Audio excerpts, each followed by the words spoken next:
Welcome back to Throw and Tell. I am joined by a legend of the game, one of Belgium's finest, Kim Huybrechts for Hurricane. How are you, sir? I'm very good, thank you. How are you about yourself? Well, you've got a cold, you said. Yeah, I've got a bit of a cold, so yeah.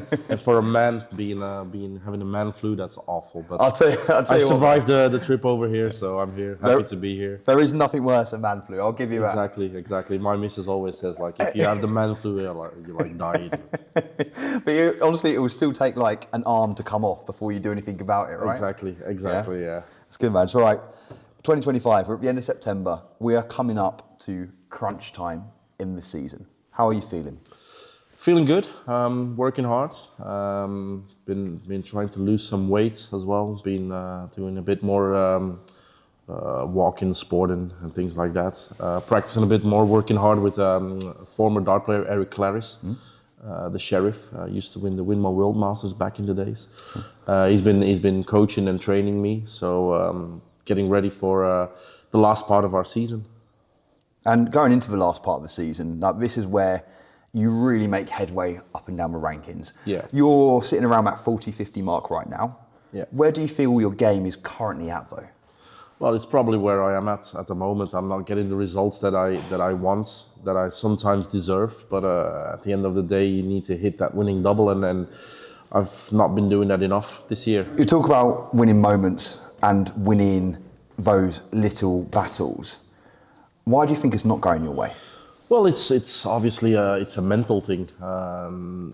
Decisive moments where you just miss the double or not perform at your top level, and these days the opponents do it regularly. The level is getting so high. So if you're not on that wave, and you're not playing your, let's say, 95 average at least. Yeah, it's not many games you're going to win, especially on the Pro Tour. There's so many good dart players, and it's just, you can't take it for granted anymore. You need to have that top level every single game, every single leg, every single throw, because just one bad throw can cost you the leg, and that leg can cost you the game, and that's happened too many times to me this year.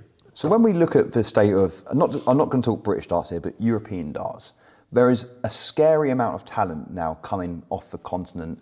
Nico Springer, Martin Schindler, Ricardo, etc. One, how proud are you of that? Because you're one who kind of, and Mike de Decker obviously, you kind of kicked that door in and was one of the first European players to really announce themselves on that stage. One, how proud are you? And two, do you feel like you get the respect you deserve for it? I'm obviously very proud so far of my career. Being one of the first Europeans through the European Tour. Yep. That was massively important for me. So I'm very proud of being one of the first Europeans to start breaking that British domination, which is still there. The British players are obviously still on top. And am I getting the respect? That's a difficult question. Sometimes when I look at like spots from the European Tour, the clips they show before the tournament when it starts, I'm hardly ever in it. So that's sometimes a bit, I'm not going to say annoying, but then... No, but I work with athletes who have been in this game a long time, and they're still, in fact, my best friend has been in the industry. He's in for 22 years and he's 40 years old. And he often feels like he's overlooked because there's all these young guys coming through. Like, you must feel the same. Sometimes a little bit, but then again, that's my own fault, not doing the things that I've done before anymore. If you're not in those top names, top in the end phases of the tournaments, people forget about you very quickly, and that's what I've realized since I've been playing Premier League and between Premier League and now. If you're not performing, people forget your name quite fast. Now, you've got 7 titles to your name, 2 Premier League appearances, and I think a lot of if you ask a darts fan, name a Belgian darts player, you're going to be up there, you know? You and Dimmy. Yeah. I think, Mike, great year last year in Leicester, but he's still working his way through. Do you still think you've got those levels in you? Yeah. I'm 100% sure that I've still got those levels. When I was in my prime, I'll say, when I was in the Premier League, the only big difference with now is it's not the arm, it's the mindset. I was relentless then.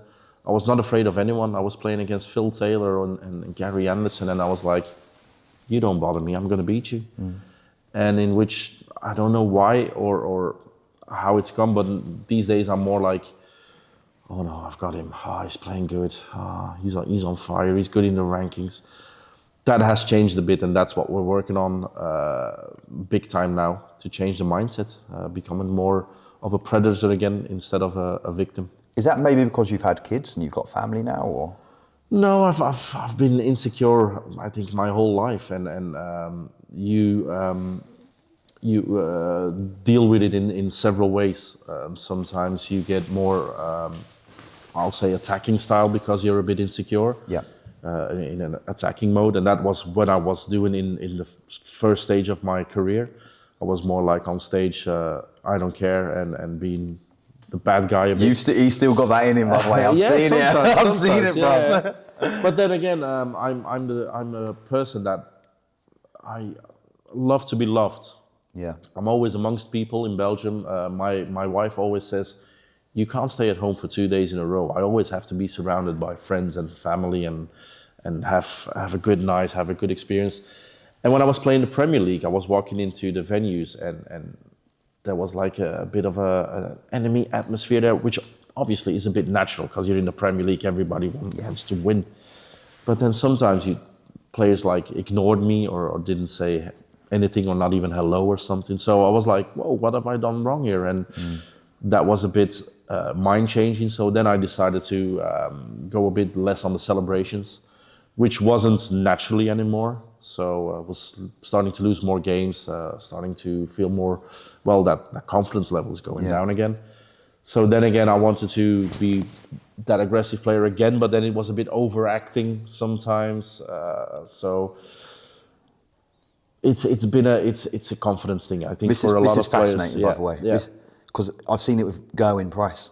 He's another one who's obviously very similar to you. Like, I know that Gerwin is up for it every single game. And then I feel like he went for a stage of toning it down and he wasn't the same player. Yeah. But this year he's kind of, what, I'm Gerwin Price. Yeah. I want to see that from you, man. Exactly.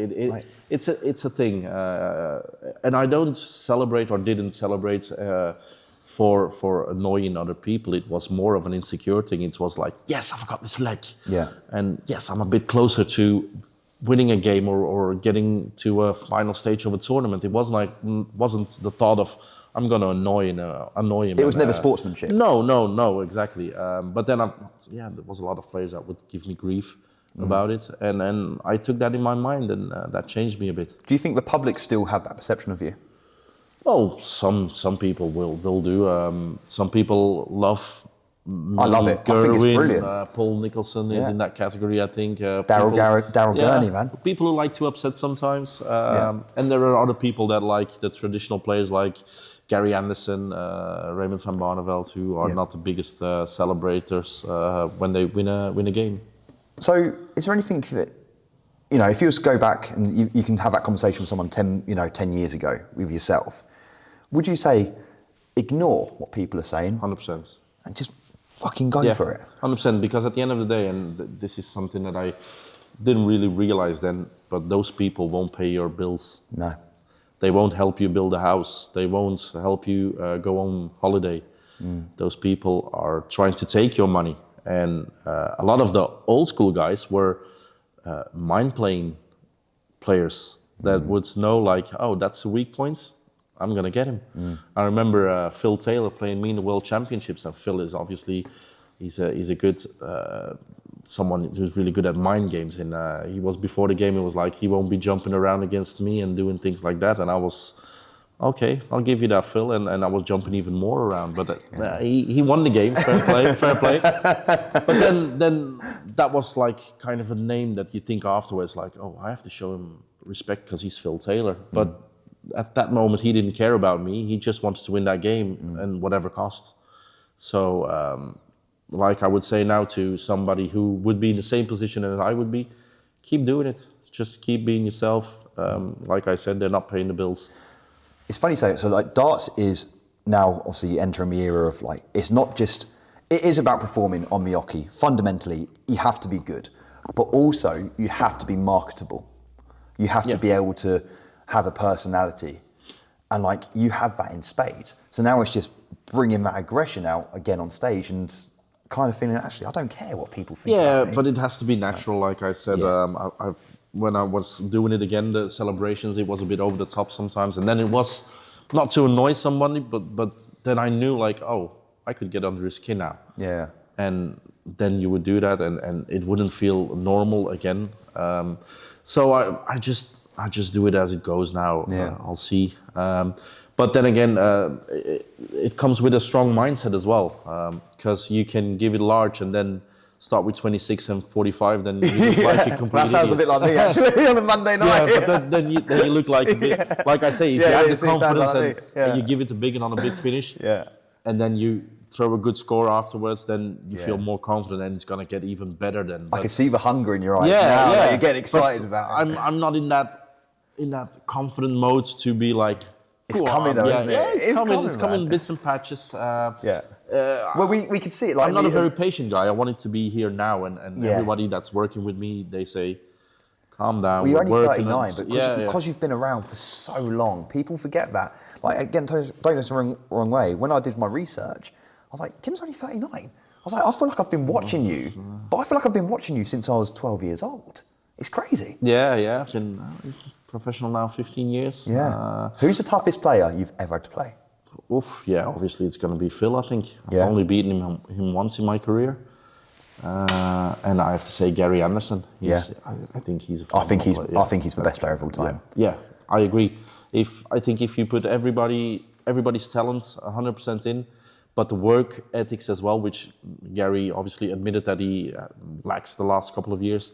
But if you would say Gary practice 6-7 hours a day, I think he would destroy absolutely everyone. We saw it last year. Like, he had a bit of a resurgence, and Gary Anderson, honestly, he could pick up a bag of nails and he'd beat most people. For me, he's got the best throw I think so. in the world. So I think ever. Yeah. Like, it's just, I love Steve Beaton's throw, but like...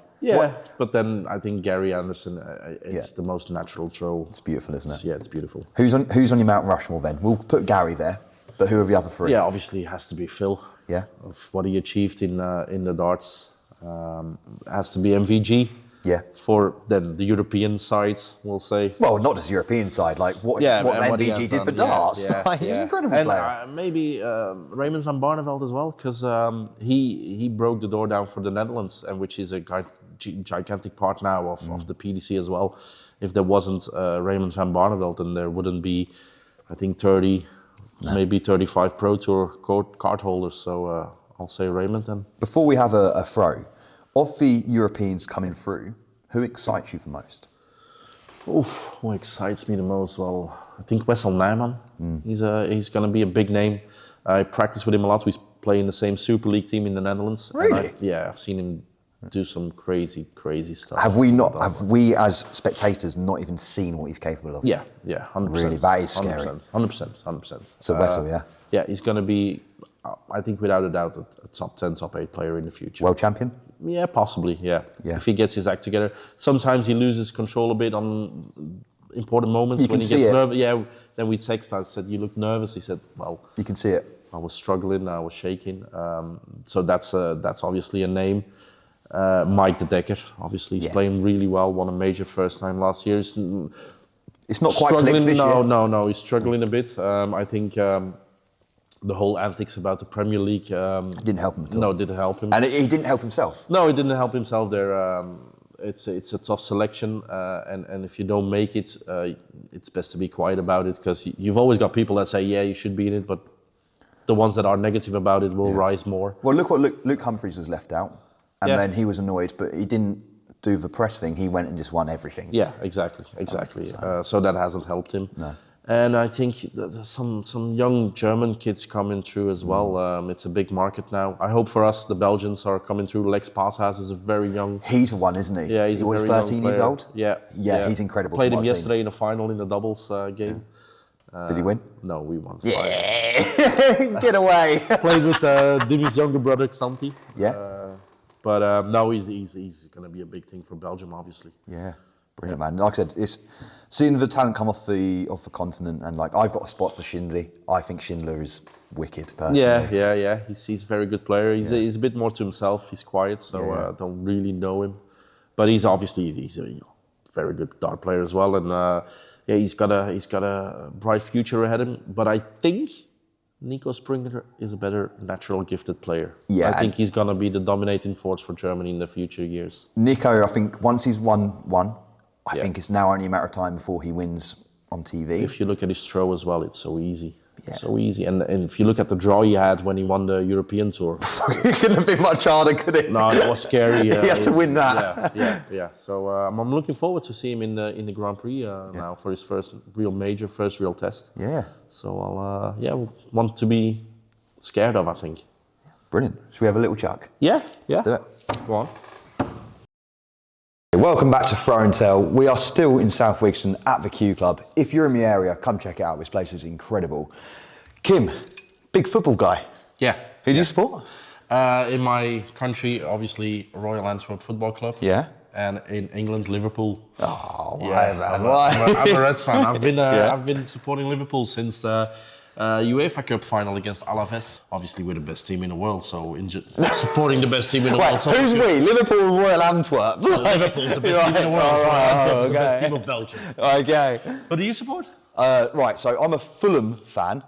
Right. So I grew up supporting Fulham. I now follow my local team.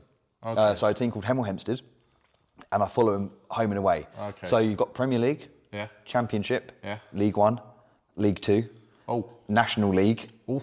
National League South. Okay. Yeah, So, can't keep after you have a chat, mate. Good fun, but you know not the what? best team of England. I love it. I absolutely love it though, because it means something to these players. Yeah. You know, you feel every kick. They come for a Yeah. drink after the game. What's it like out in Belgium? Like, what's the standard like? Standard's going good now at the moment. We've got some good players at Antwerp. Yeah. This year has not been very good, but we've got signings like don't know if you remember Vincent Janssen from Tottenham. Yeah. He plays Big for us. striker, right? Yeah. Dennis Praat. Yeah. Which shirt is over there. Yeah. He plays for Antwerp. Yeah.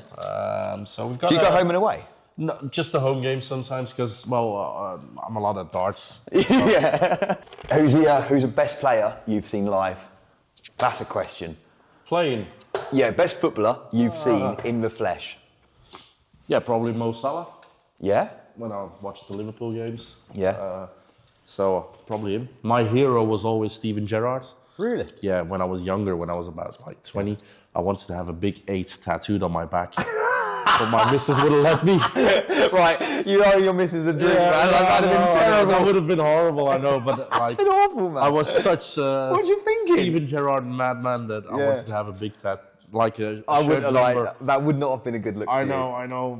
That was young. Would you have got So the name on the back as well? would you? Yeah, I wanted to be like a shirt on my back. Yeah. Did you ever like when you played football? So growing up British, when that ball come to you on a half volley, you used to fucking smash it and go Gerrard! Yeah, And of course. Yeah, me and my mates, we used to go to the local football field and pretend like we were superstars. Yeah. Like we would do the commentating as well. Like it's Gerrard passing to. So that's what we would do, and I was always Steven Gerrard, obviously. Yeah? It was my hero. That Belgian team from like 2012 to like 2018. It's unbelievable. Why were they so good and then rubbish? Yeah, because there wasn't a cohesive team. Yeah. That wasn't together. It was like we had. Is that for popular opinion in Belgium as well? That this team let us down. Yeah, I think so. Yeah. Yeah? We should have won something. I think well, France played it. We played France in the World Cup in the semi-finals. We lost 2018, right? Yeah, and they played so defensive. I think that was the year we should have become world champions. Yeah. Knocking out Brazil. So who was it? It was Lukaku, Dembele, Company. Yeah, Kevin De Bruyne. Kevin De Bruyne, yeah. Just Alderweireld. unbelievable team. And you know what? So as a Fulham fan, this is when I was still going to games regularly. Moussa Dembele. The best player, Yeah. the best player I've ever... Well, actually, Louis Saha is the best player I've seen at Fulham. But I think that's more rose-tinted glasses. Yeah. You know that saying? Yeah. Moussa Dembele, I He think... couldn't take the ball off. I think of him. he's the best player I've Yeah. ever seen at Fulham. I think he was one of the most technically gifted players in the world. How do you get the ball off someone like that? Yeah, you just. He was unbelievable. He was unbelievable. He was a massive player for Belgium as well. Yeah. And I think for everywhere he played. Tottenham fans yeah. love him. They Yeah, adore yeah, him. yeah. They've still, Everywhere. they've said, Tottenham fans will still tell you they've never replaced him. But I have to say I don't like him because in Belgium he played for our rival team. Oh, really? Yeah, Beerschot. It's the biggest enemy. Come on. Yeah, you can't support anyone that plays for your rival team. Okay, so who's the best Belgian player of all time? Oh, I'll have to say Kevin De Bruyne then. Yeah? Yeah, I think so, yeah. Have you ever What met he's him? done no, I haven't met him. Oh, boo, rubbish. Yeah. Yeah. So one thing I always ask all my guests is like just to go through your setup and your throw. Yeah. Like I'm fascinated by it because every throw, every grip is different. Let's have a look at yours. Yeah, well, I use the Bullskin Huybrechts darts, which you can see here. We've chosen there for gold and black. Yeah. Before, my dart didn't have any grip on the front end because I don't hold the dart at the front end, as you can see.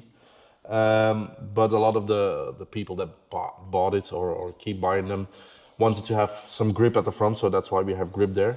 It's actually based on a Danny Noppert dart. Okay. When I switched from Unicorn to Bulls, I had to try some different dart setups, and I used to play with Danny Noppert darts after Unicorn, so it's based a bit on that with the front grip of Niels Sonneveld. Okay. So it's a bit of a hybrid of everyone's. Yeah, a little bit. Yeah. Yeah, well, these days, I think almost every dart has been invented or been manufactured, so they're all going to look a bit like each other. Let's have a look at your grip then. If you don't mind getting into throw position, talk me through it. Use the middle finger actually to lift it up. Okay, so So yeah, a bit like this. yeah, Always one, how do you call it? One step forward, then the back lift, which annoys me because if you look at videos when I was like 14 years ago, I would always touch my cheek, and for some reason I can't do that anymore. Why? I don't know. Do you reckon if you lose the weight, you'll get it back? That's something I'm working on, because the further you go back, the more strength you can have, and I don't get that full backwards motion anymore. So then the shoulder starts to pull in, and when you use this, you start pushing it. Yeah, exactly. Yeah. So when I go back, I love it when it goes far away, and then just release it. And I've got a like a hard throw. People always say so.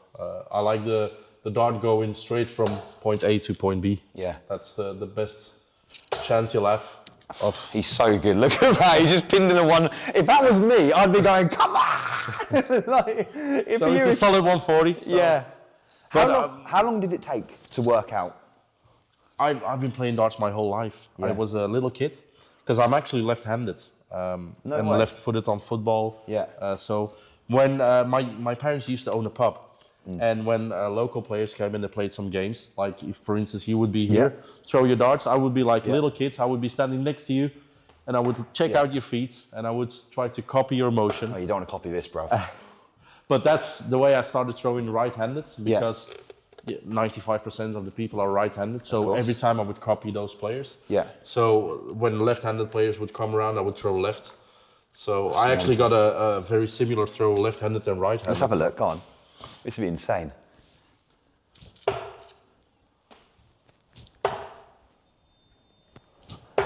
You're actually better than me left-handed than you are. I could give you a game left-handed. No, bruv, no. I'm gonna be more embarrassed. Yeah, but it'd be more embarrassing when I lose. But I've been doing some kind of breathing work to be more relaxed. But it's in the heat of the moment. It's like when you're in a game and you think about your throw too much, it has to come naturally. You can't be thinking too much about stuff. So that's sometimes my enemy, I'll say, starting to think about the throw, and you're under pressure, and then all of a sudden you go this, and then I look at people that's supporting me, and they go like, and you know, I know, but how? But how? Why do I keep doing it? I don't want to do it, but if you say don't think about the color red, the first thing that pops in your mind is color red. Yeah, you're right. So the thing is, you can't think about it, but then at the end of the day, if you do it, you're always you force yourself to think about it. So that's annoying about darts sometimes. Mate, darts is the worst sport on earth. I don't know why we do this. Is rubbish. Sometimes it's beautiful, and sometimes I just hate it. I hate this sport. Look, he's just pinging in tons.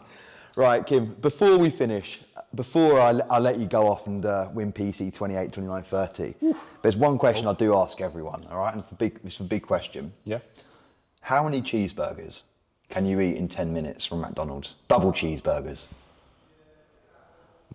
Probably 2 or 3. What? I'm not a big eater. It might look like it, but I'm not a big eater. What are you going to do? Just nibbling them like a rabbit? Yeah. Right, okay.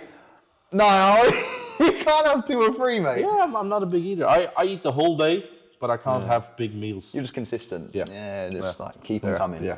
I reckon I could do 15, you know. 15? In 10 minutes, easy, bruv. Ooh, put 8 in me. Put 8 in me now. I'm not as juicy darts You'd like say to I be would. right now, but, I would be 15, but nah, no chance. we'll have it. We'll put it to the test. No, And that everyone. I don't even like the darts. Do you not? Let's say Nando's. Ooh, all right. How hot are you going? Can't tell. Oh, he's 11 and a half boy, isn't he? He's 11 and a half boy. Look at this guy. Look at this guy. I'm plain. He's 11 and a half boy. He can't handle the heat. Everybody keeps laughing at me when we go to Nando's, and if I go with my friends, they always say, "Oh, you taking plain again?" But then they always the start of if you order a chicken, they always put something on it already. Yeah. So sometimes I think it's already a bit spicy. No, I just think you need to toughen up a bit, mate. Like, and that, everyone, is throw and tell. That is what we're about. Kim Huybrechts. Absolute honour. This guy, man. This guy, he's coming back. Absolute wallop. Kim Huybrechts. Thank you for balls for putting this on. That was throw and tell.